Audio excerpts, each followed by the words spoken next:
in the squadron. They called him Bullets, but we call him Greg Kelly. Greg Kelly is on the air on the Red Apple Podcast Network. Well, it's going to happen. It's going to happen. And I predicted it would happen in the summer of 2023. So I was at a restaurant in the summer of 2023 when in New York City. It was a beautiful, I'll tell you the restaurant. It was, what the hell was the name of that? Club Cipriani, the downtown one of the most beautiful places on earth. It's designed, if anybody has ever been to New York City and gone to Governor's Island, well, it's the ferry terminal on the Manhattan side that sends the ships to Governor's Island, right? And it is an amazing place. Now, I went to this little terminal. It was just a ferry terminal. It's like 150 years old. It's kind of run down, whatever, a ferry terminal. My mom was in the Coast Guard, and every now and then I'd come in and we'd go over there to visit her because she'd go on active duty at Governor's Island. It was kind of cool. Governor's Island is the most amazing place. You can still go there.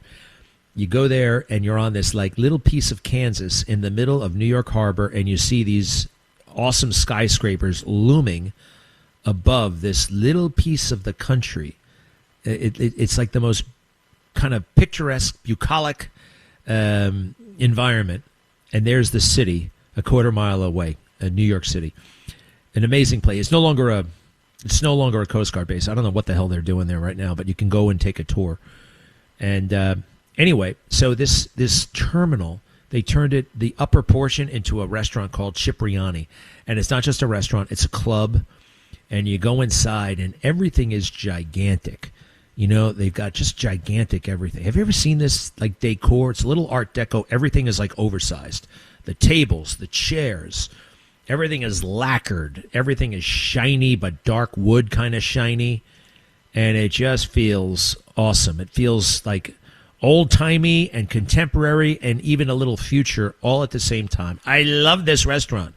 Too bad I'm not a member of that club. But anyway, I'm there, and I spot a friend of mine who is, let's just say he's one of the smartest, most interesting people I know. Can't tell you who it is, but you may have heard of him. But I really can't, because he gave me a piece of information. This is in 23.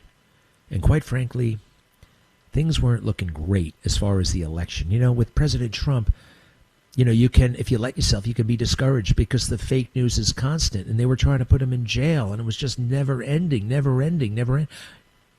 And he told me, I said, don't worry. I said, why not? I said, well, there is an audio tape that exists of Joe Biden committing a crime. And that is going to become public at some point. And I said, let me get this straight. There is an audio tape of Joe Biden committing a crime. Really? Huh. Well, I'd like to hear that. I said, what is it about? What kind of crime is he committing? Is it espionage? Is it bribery? What? I don't know to this day if he didn't know and wouldn't, if he knew and wouldn't tell me, or he just didn't know. But he wouldn't tell me. So I actually go around and I trust this guy, and he is in a position to know.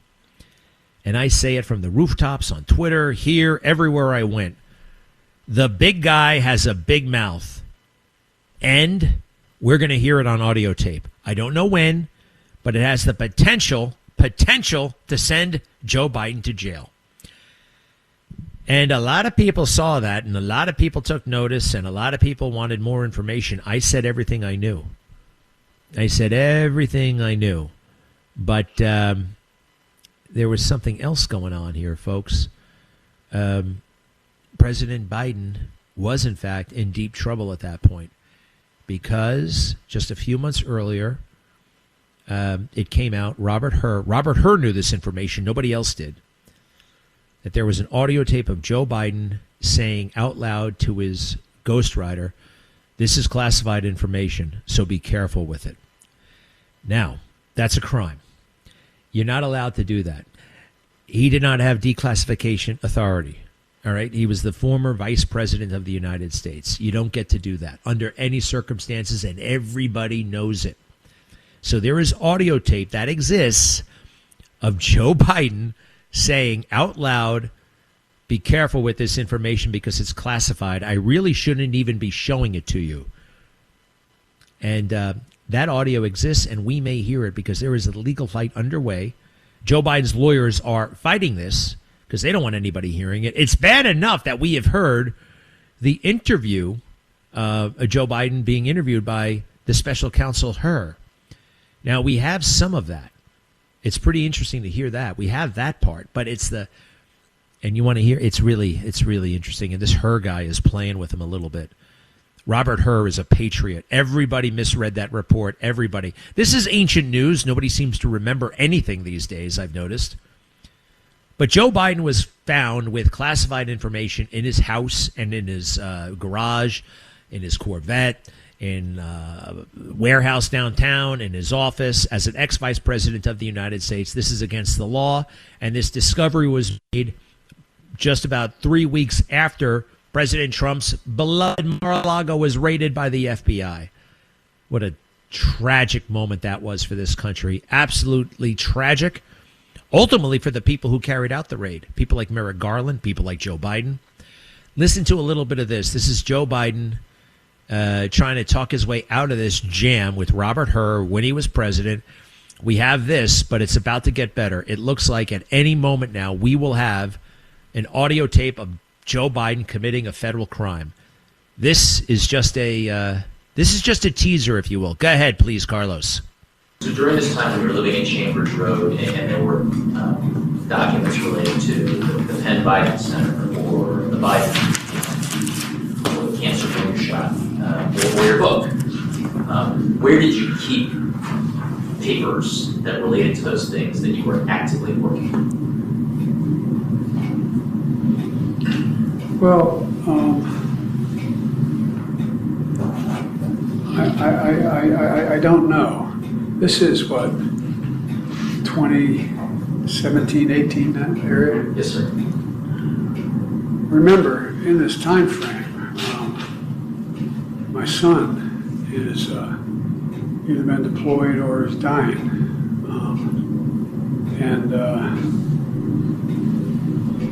And so it was,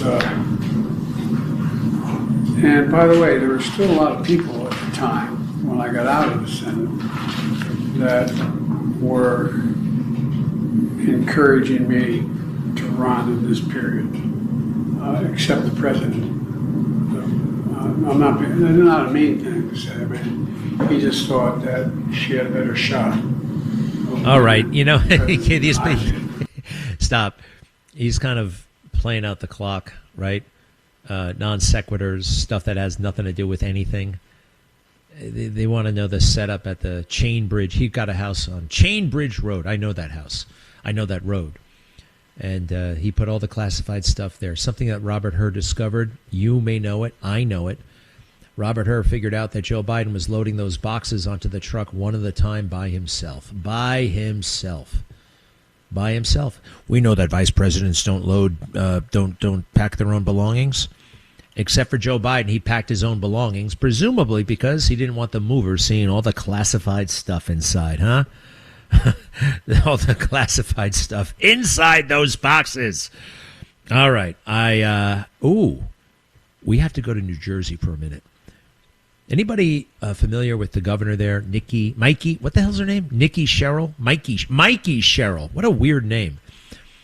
She's got one thing going for her, though. I'll tell you this. She knows how to fly a helicopter, which is pretty cool. She was in the Navy. That's pretty cool. And she's not bad looking either. She is a very attractive woman, much more attractive in person than she is on the TV. Sorry, but it's true. I ran into her once on the street shortly after the election. And I just said, Mikey? And it was her.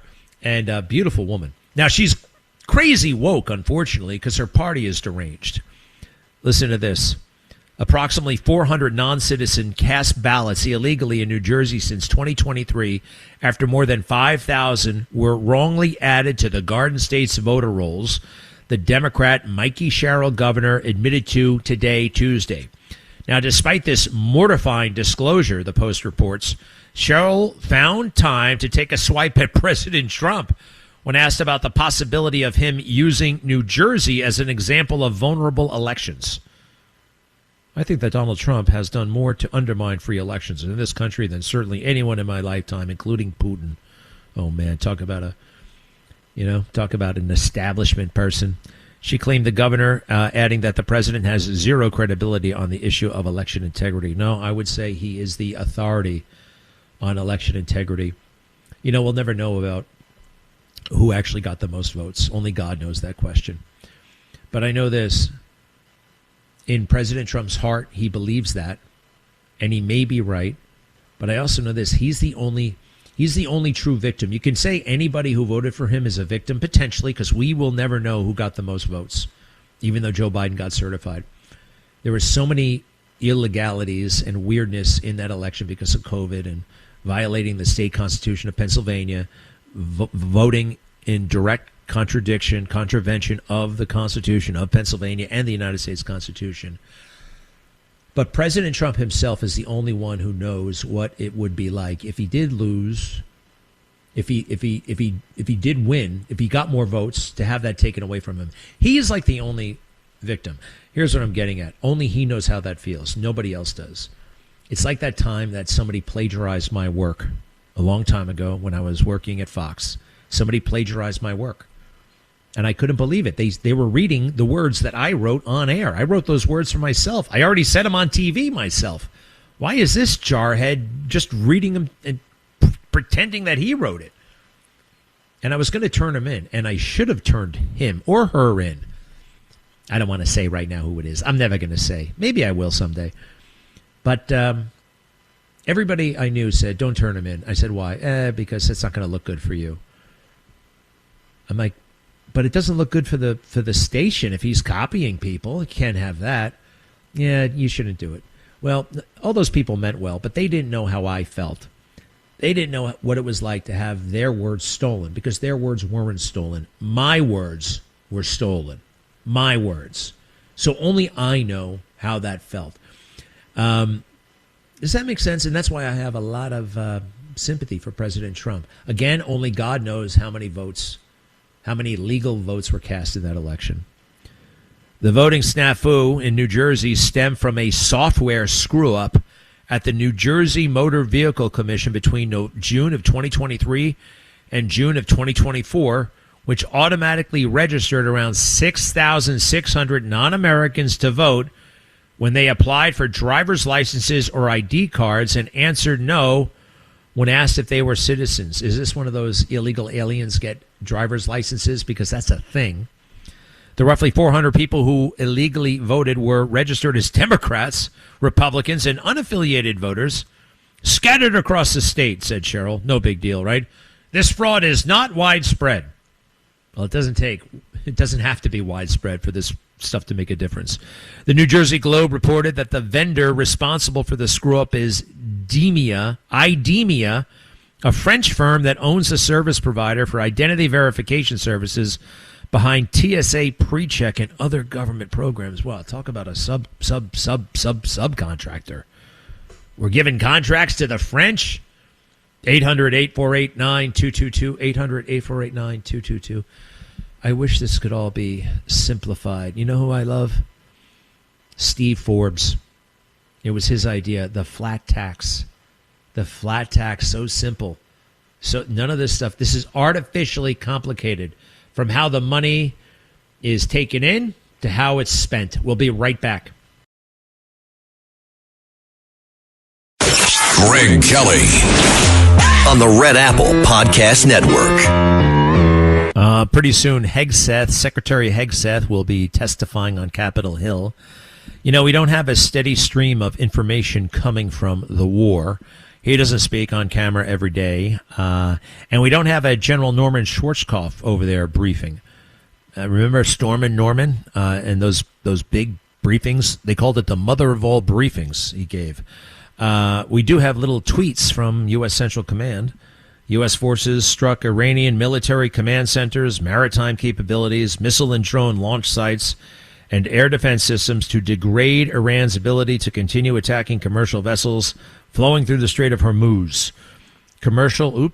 There goes an F-18 taking off at night. That's kind of cool. Commercial vessel transits through the vital international maritime corridor continue. And since early May, CENTCOM forces have helped facilitate the transit of approximately 900 commercial vessels and 450 million barrels of crude oil. American forces remain postured and prepared to hold Iran accountable for unwarranted aggression towards civilian mariners seeking to freely and openly transit the strait. Hey, man, I am totally cool with this military operation, by the way. I am not one of these guys, President Trump promised no more wars. Actually, he didn't. He said out loud that he would bomb the hell out of Iran if he had to. That's part of the legacy, the unfortunate legacy of the forever war. Because this war was bad, all war must be bad. That's not the way it works. Hey, let's just check in real quick. Who do we have here? Harriet, hello. Oh, it's a pleasure speaking with you again. Kathy Hochul is going to pull another fast one in this election. This is the story. Mickey Mohammed, Cheryl, obviously we see these 6,000 fraudulent votes that possibly put her in, and plus 6,000.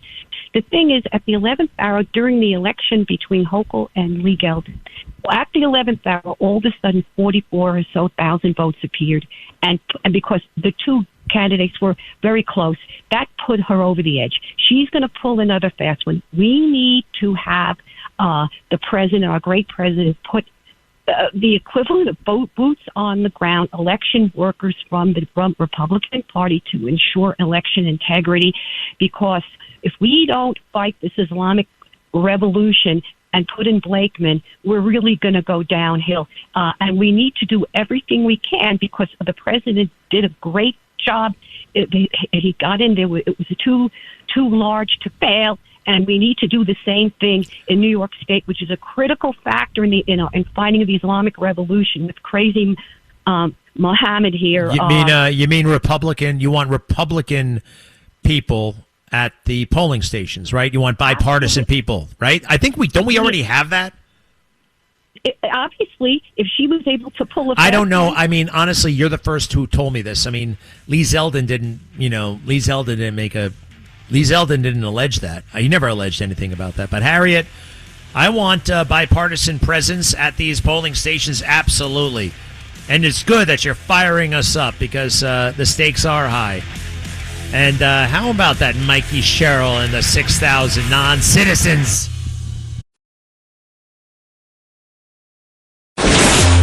Greg Kelly, entertaining and informative on the Red Apple Podcast Network. All right, so how much money do we need for this war? It looks like $87 billion in funds for the Iran war. Okay.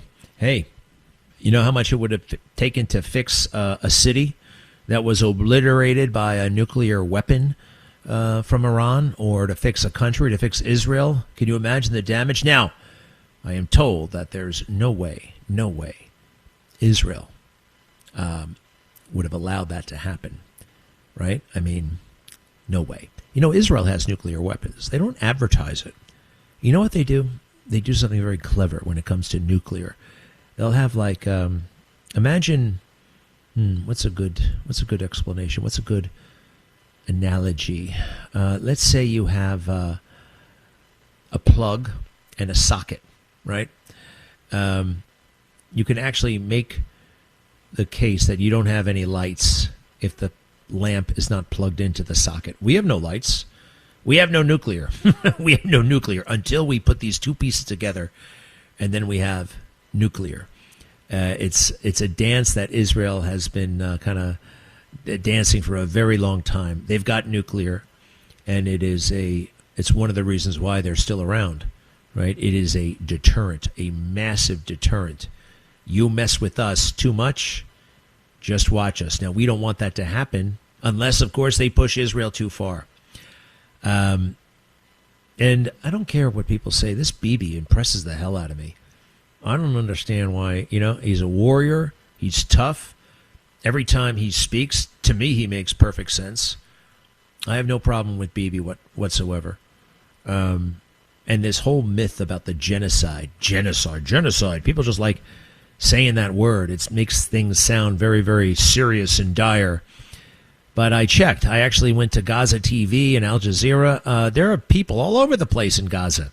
All over the place. Gaza's thriving. Gaza's thriving. Now, granted, they got a lot of knocked down buildings, and, yep, they certainly lost a lot of fighters. And, yes, there was collateral damage.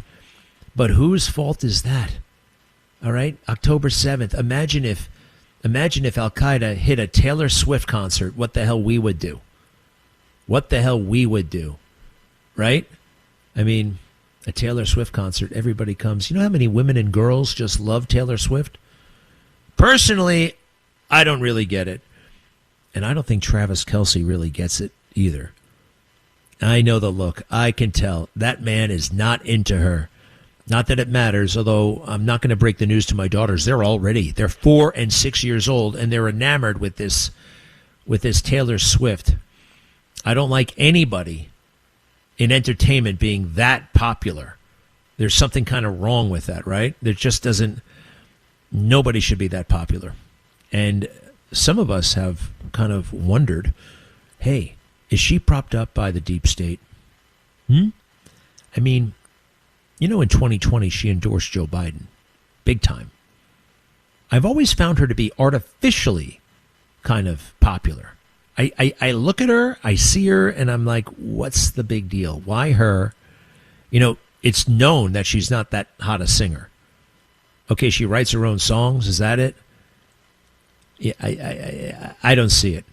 I think there's a Central Intelligence Agency kind of component to this, don't you? Not to be a conspiracy theorist, but usually the conspiracy theories are right.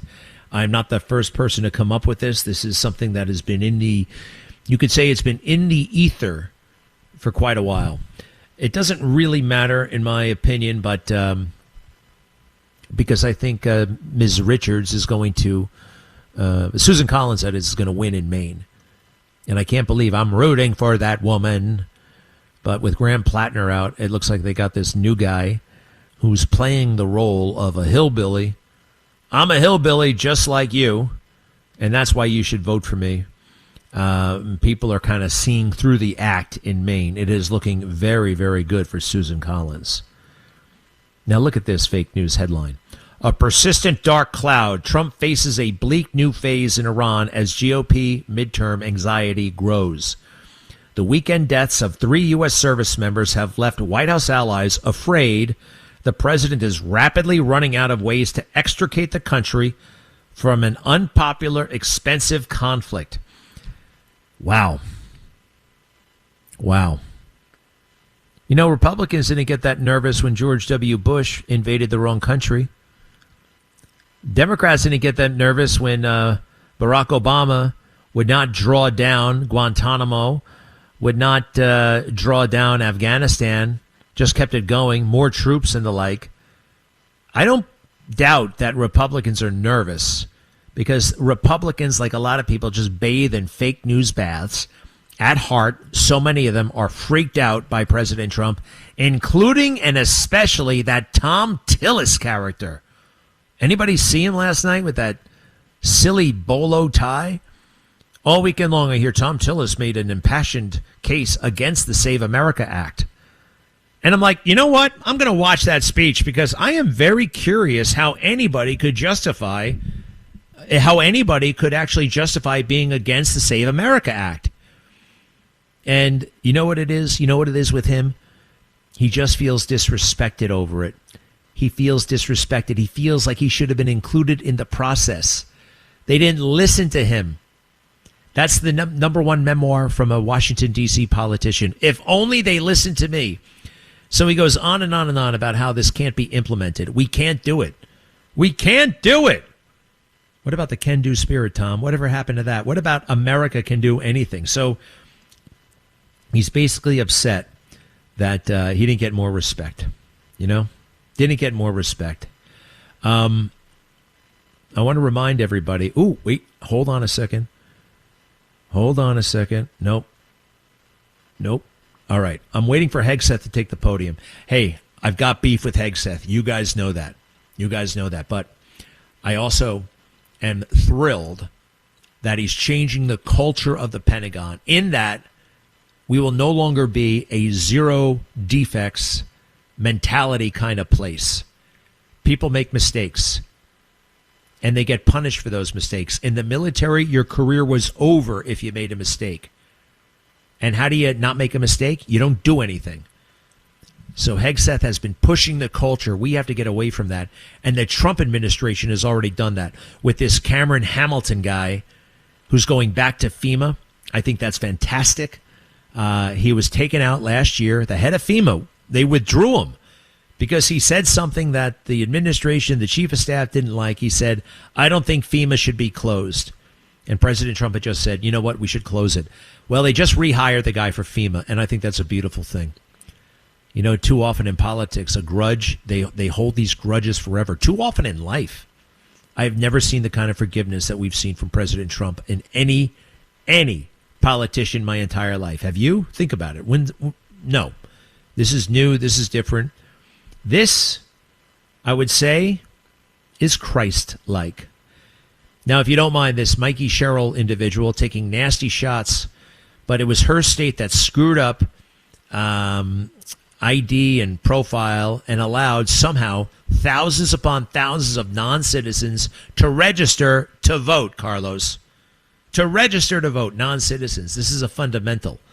They're blaming it on some on some French company. No, this was Mikey's fault, Mikey. And what is up with the boy being named Mikey? Go ahead and hit that one, Carlos, please. Mikey Sherrill, the woke and weird governor of New Jersey. In June of 2023, nearly 3 years before I became governor, a serious software error in New Jersey's motor vehicle system led to the improper voter registration of what we believe to be roughly 6,600 people in our state.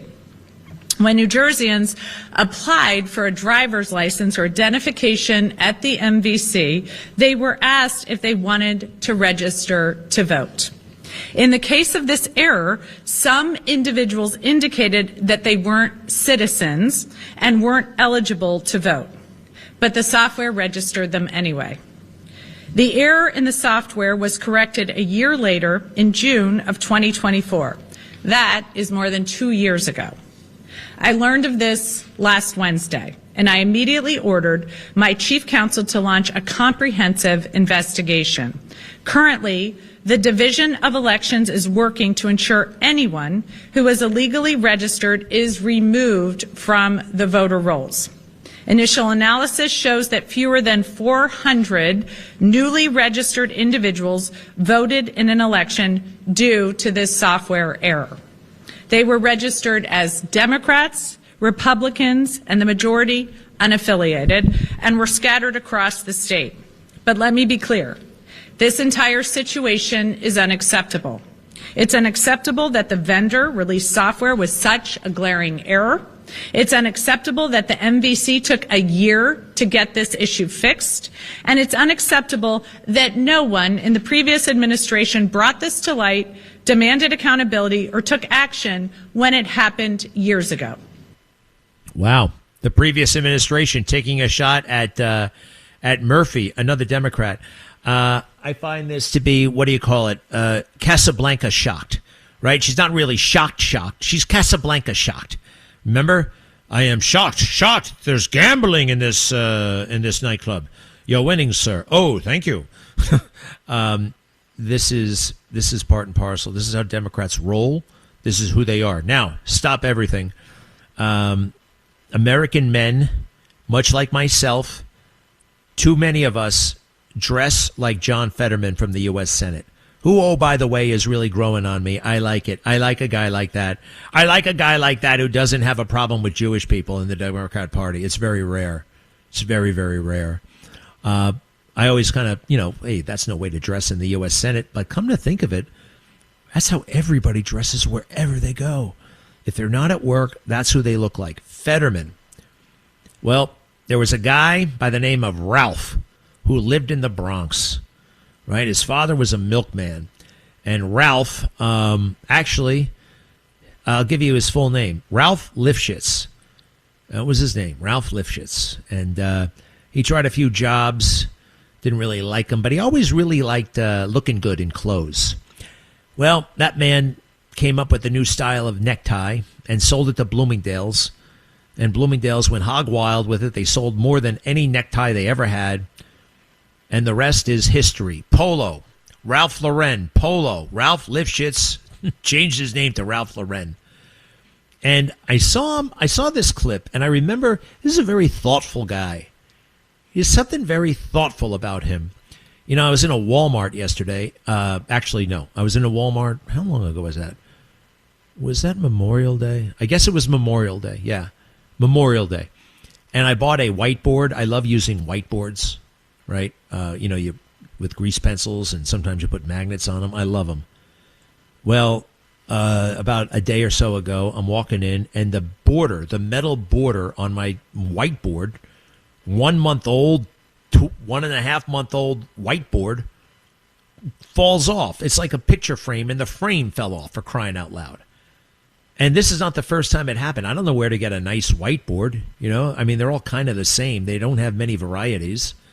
And the damn thing broke. 6 weeks old, for crying out loud. He talks about, and a lot of the stuff that I was buying, I noticed was kind of junk, right? We have such turnover with the stuff. We have so much crap in our lives, plastic junk. Listen to this guy, Ralph Lauren, talk about buying quality things and holding on to them for a while.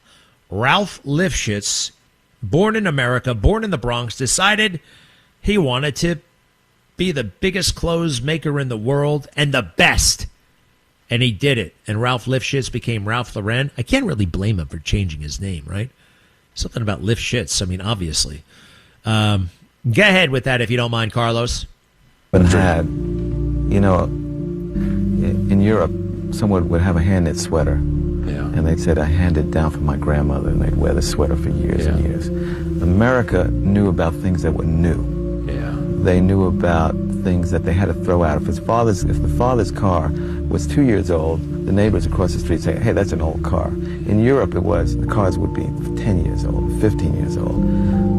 Why I love that sense of integrity, why I love the sense of non-obsolescence, is really getting closer to my insides of things that are not frivolous in a funny way. They don't go out of style. They're not. The reason I say I don't like fashion in one way is I am in the fashion business, but what I project and what I believe in are things that go on in your life. If you're buying clothes, they may be expensive on one hand, but in the long run, you're going to keep them for a long time because they're timeless. So what I believe in is the timelessness of some of these things. The timelessness of an attitude, the timelessness of an old tweed jacket, suede elbow pads. Let me just pull that one thing. I'm 53 years old, whether I was 15 or today, that tweed jacket with suede elbow patches still represents the same things to a lot of people.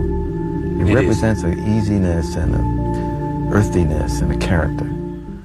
Wow. He's right, and especially when it comes to polo. I have a pair of pants that I bought from Polo, very expensive, ridiculously expensive. I bought them in 2017. I still have them. That's 9 years ago, a 9-year-old pair of pants. They're my favorite pants. I bought a suit from Polo. I had it for about 15 years. I lost the freaking thing. Can you imagine that? I lost it somehow. But it was my best suit, and it lasted, and I felt like $1 million in it. It costs way too much money. But, man, I've gotten accustomed to buying junk. And now that the junk is falling apart on me, like junk will do, well, I want to step up. I want to step up. Walmart's very convenient, but boy, oh boy, there's a lot of junk there too. 800-848-9222, 800-848-9222. Standing by, I see right now the Democrats are yelling and screaming at Hegseth and Dan Kane, but as soon as Hegseth gets up there, I want to listen in. We'll be right back. Greg Kelly, entertaining and informative on the Red Apple Podcast Network. Well, it hasn't started yet. What's up with this late briefing? We got a war going on. They want more money for it. And 3 o'clock. It's 3 o'clock. I mean, how late are they going to go with this thing? Anyway, Secretary of War and Dan Kane are standing by. I don't know. Maybe I run in unique circles, but people I talk to are not particularly perturbed about what's going on with Iran. Just like they weren't perturbed about Iraq or Afghanistan, which were rather bigger matters, and both were debacles, right? I don't see this as a debacle. All right, I see it as Trump. Imagine that. Trump does beautiful things all the time, and they say it's heinous. A war is tricky, right? What are they going to say about that? They'll say the ugliest things imaginable. I have to go in a second. Duke, yes, sir. Hey, brother. Hey, Greg. Hey, when I'm looking great and dressed nice, I feel great. I think everybody treats me differently. And I can't really afford like a $500 suit, but that's why I go to all the thrift stores. I get something nice. I help somebody out, and I got a tux for $5 one time. Wow. Well, I know one of the best dressed guys I know.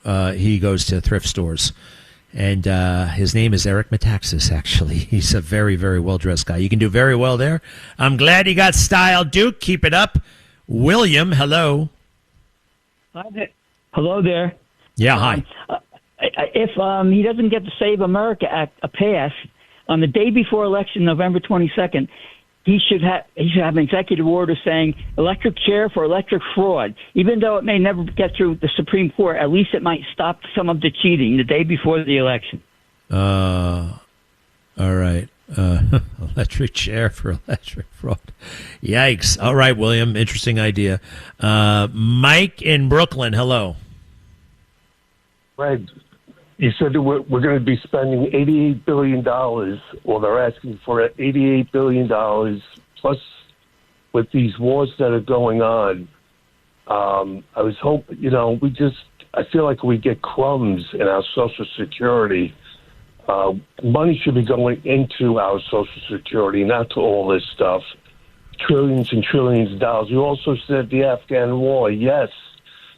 I'm just saying that, think America first, the American citizens first. Does that make, Yeah, it makes sense. But America first is also making sure America doesn't get hit with a nuclear bomb. So I'm kind of okay with this. I am okay with this. How's things on Social Security? Are you on Social Security? I am, but we can definitely. I mean, really, we get crumbs compared to what we spend in wasteful spending. Oop, what happened? He got cut off. Hey, man, I hate wasteful spending, and we're trying to clean that up. And America first doesn't mean America never goes anywhere else, and America never drops bombs. This one is necessary. Okay, it's a righteous war. And that's the way I feel. Many thanks. To be continued.